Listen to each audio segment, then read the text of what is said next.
PSC positive പോയിന്റിൻ്റെ പുതിയൊരു വീഡിയോയിലേക്ക് എല്ലാവർക്കും സ്വാഗതം. ജൂനിയർ കോപ്പറേറ്റീവ് ഇൻസ്പെക്ടർ എക്സാമിന് വേണ്ടി കുറച്ച് മോഡൽ ക്വസ്റ്റ്യൻസ് ആണ് നമ്മൾ നോക്കാൻ പോകുന്നത്. ഒന്നാമത്തെ ചോദ്യം, ICDP was implemented by NCDC with the financial assistance of ICDP was implemented by NCDC with the financial assistance of options NABARD, central government, both A and B, RBI. ഉത്തരം ഏതാണ്? ഉത്തരം ഓപ്ഷൻ സി ആണ്. നബാർഡും സെൻട്രൽ ഗവൺമെൻറ്റുമാണ് NCDCക്ക് ICDP പദ്ധതിക്ക് വേണ്ടിയിട്ടുള്ള financial assistance കൊടുക്കുന്നത്. ICDP അല്ലെങ്കിൽ integrated cooperative development പ്രോജക്റ്റിനെ കുറിച്ച് ഒരുപാട് നമ്മൾ പഠിച്ചിട്ടുണ്ട്. ഇന്ത്യയിൽ ആദ്യം വന്നത് വെസ്റ്റ് ബംഗാളിലെ നദിയ ഡിസ്ട്രിക്റ്റിലാണ്. കേരളത്തിൽ ആദ്യം വന്നത് വയനാട് ജില്ലയിലാണ്. അടുത്ത ചോദ്യം, Milma was established in connection with options operation flood first, operation flood second, operation flood third, none of these. ഉത്തരം ഓപ്ഷൻ ബി ആണ്, ഓപ്പറേഷൻ ഫ്ലഡ് സെക്കൻഡ്. ഓപ്പറേഷൻ ഫ്ലഡിൻ്റെ സെക്കൻഡ് ഫേസിലാണ് മിൽമ എസ്റ്റാബ്ലിഷ് ചെയ്യുന്നത്. മിൽമ നിലവിൽ വന്ന വർഷം നമുക്കറിയാം 1980 April 21. Operation flood first phase വരുന്നത് 1970 ജൂലൈ 1. സെക്കൻഡ് ഫേസ് വരുന്നത് 1980. തേർഡ് ഫേസ് വരുന്നത് 1987. Milma means Kerala cooperative milk marketing federation. KCMMFൻ്റെ ബ്രാഞ്ച് നെയിമാണ് മിൽമ എന്ന് പറയുന്നത്. KCMMF അല്ലെങ്കിൽ മിൽമ എസ്റ്റാബ്ലിഷ് ചെയ്തത് 1980 April 21. Headquarters Thiruvananthapuram. First ചെയർമാനാണ് S. നാഗരാജൻ. മിൽമ 3 ടയർ സ്ട്രക്ചറാണ്. അപ്പെക്സ് ലെവലിൽ മിൽമയും, regional cooperative milk producers union RCMBU middle ലെവലിലും, പ്രൈമറി ലെവലിൽ ആപ്കോസും. ഡയറി ഡിപ്പാർട്ട്മെൻറ്റിൻ്റെ ഹെഡ് ഡയറക്ടറാണ്. കേരളത്തിലെ ഫസ്റ്റ് മിൽക്ക് സപ്ലൈ യൂണിയൻ വന്നത് കോഴിക്കോടാണ്, കാലിക്കറ്റ് മിൽക്ക് സപ്ലൈ യൂണിയൻ. കേരളത്തിലെ ഫസ്റ്റ് മിൽക്ക് സൊസൈറ്റിയാണ് തിരുമല വനിതാ ക്ഷീര വ്യവസായ cooperative society. Production bonus dairy സൊസൈറ്റീസുമായിട്ട് ബന്ധപ്പെട്ട ഒരു ടേമാണ്. റീഫ്രഷ് എന്ന് പറയുന്നത് ഫ്രൂട്ട് ജ്യൂസിൻ്റെ ബ്രാൻഡ് നെയിമാണ്. മിൽമയുടെ പബ്ലിക്കേഷനാണ് ക്ഷീര സന്ദേശം. മിൽമയുടെ സ്ലോഗനാണ് farmers prosperity through consumer satisfaction. Farmers prosperity through consumer satisfaction is a slogan or mission of Milma. അടുത്ത ചോദ്യം, SBI was recommended by which committee? SBI was recommended by which committee? Options all India rural credit review committee, agricultural review committee, all India rural credit survey committee, CRAFICARD. ഏതാണ്? SBI recommend ചെയ്ത കമ്മിറ്റിയാണ് option C, all India rural credit survey committee. All India rural credit survey കമ്മിറ്റിയാണ് imperial bank nationalise ചെയ്യുകയും SBI form ചെയ്യാൻ കാരണമാവുകയും ചെയ്തത്.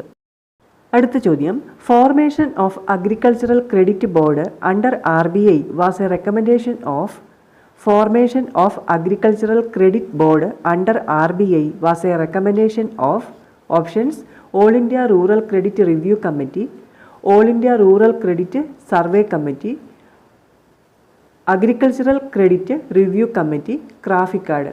ഏതാണ്? Option A ആണ്, all India rural credit review committee. B. വെങ്കിട്ടപ്പയുടെ നേതൃത്വത്തിലുണ്ടായിരുന്ന all India rural credit review കമ്മിറ്റിയുടെ റെക്കമെൻഡേഷനാണ് അഗ്രികൾച്ചറൽ ക്രെഡിറ്റ് ബോർഡ്.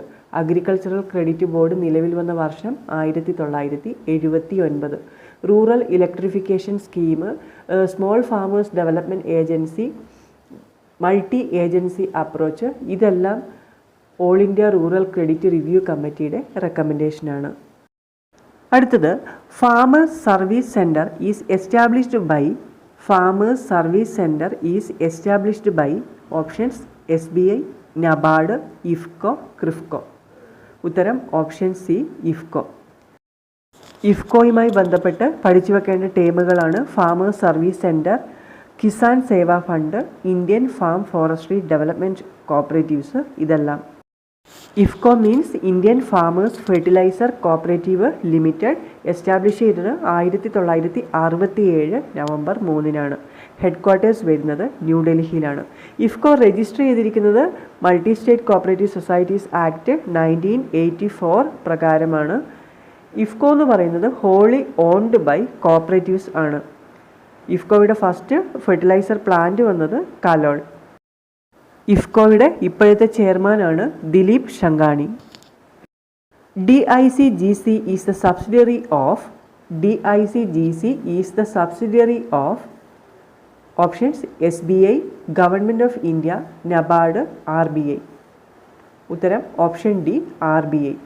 RBIയുടെ ഒരു ഫുള്ളി ഓൺഡ് സബ്സിഡിയറി കമ്പനിയാണ് DICGC. DICGC നിലവിൽ വന്നത് 1978 ജൂലൈ 15-നാണ്. RBI issue currency notes from options 1936, 1937, 1938, 1939. ഉത്തരം ഓപ്ഷൻ സി 1938. 1938 മുതലാണ് RBI കറൻസി നോട്ടുകൾ ഇഷ്യൂ ചെയ്യാൻ തുടങ്ങിയത്. RBI നിലവിൽ വന്നത് 1935 ഏപ്രിൽ 1-നാണ്. കറൻസി നോട്ടുകൾ അച്ചടിക്കാൻ തുടങ്ങിയ വർഷം 1938. The Principal State Partnership Fund is mainly used for which of the following purpose? The Principal State Partnership Funds is mainly used for which of the following purpose? Options: for giving loans to other banks, used to purchase agricultural instruments, used to maintain risk fund, used to purchase share of DCBs. ഉത്തരം option D ആണ്, used to purchase share of DCBs. ഗവൺമെൻറ്റിൻ്റെ ഭാഗത്ത് നിന്ന് കിട്ടുന്ന fund apex സൊസൈറ്റികൾ principal state partnership fund എന്ന പേരിലാണ് maintain ചെയ്യുന്നത്. പ്രിൻസിപ്പൽ സ്റ്റേറ്റ് പാർട്ട്ണർഷിപ്പ് ഫണ്ടിനെ കുറിച്ച് പറയുന്ന സെക്ഷൻ ഏതാണ്? സെക്ഷൻ 44 ഈ ഫണ്ട് എന്തിനൊക്കെയാണ് ഉപയോഗിക്കുന്നത്? സെൻട്രൽ സൊസൈറ്റികൾക്ക് മറ്റ് സൊസൈറ്റികളുടെ ഷെയർ പർച്ചേസ് ചെയ്യുന്നതിന് വേണ്ടിയിട്ട് കൊടുക്കുന്നു. സെൻട്രൽ സൊസൈറ്റികൾ ആ fund subsidiary state partnership fund എന്ന പേരിലാണ് മെയിൻറ്റെയിൻ ചെയ്യുന്നത്. സബ്സിഡിയറി സ്റ്റേറ്റ് പാർട്ട്ണർഷിപ്പ് ഫണ്ടിനെ കുറിച്ച് പറയുന്ന section 45. Principal state partnership fund എന്തിനൊക്കെയാണ് യൂട്ടിലൈസ് ചെയ്യുന്നതെന്ന് ചോദിച്ചാൽ അപ്പെക്സ് സൊസൈറ്റികൾ ഈ ഫണ്ട് ഉപയോഗിച്ച് ഡയറക്റ്റായിട്ട് മറ്റ് സൊസൈറ്റീസിൻ്റെ ഷെയർസ് പർച്ചേസ് ചെയ്യുന്നു. ഈ ഫണ്ടിൻ്റെ ഒരു ഭാഗം സെൻട്രൽ സൊസൈറ്റികൾക്ക് പ്രൊവൈഡ് ചെയ്തിട്ട് സെൻട്രൽ സൊസൈറ്റികൾ മറ്റ് സൊസൈറ്റീസിൻ്റെ ഷെയർസ് പർച്ചേസ് ചെയ്യുന്നു. പിന്നെ ഗവൺമെൻറ്റിലേക്കുള്ള തിരിച്ചടവും. ഈ 3 കാര്യങ്ങൾക്ക് വേണ്ടിയിട്ടാണ് പ്രിൻസിപ്പൽ സ്റ്റേറ്റ് പാർട്ട്ണർഷിപ്പ് ഫണ്ട് ഉപയോഗിക്കുന്നത്.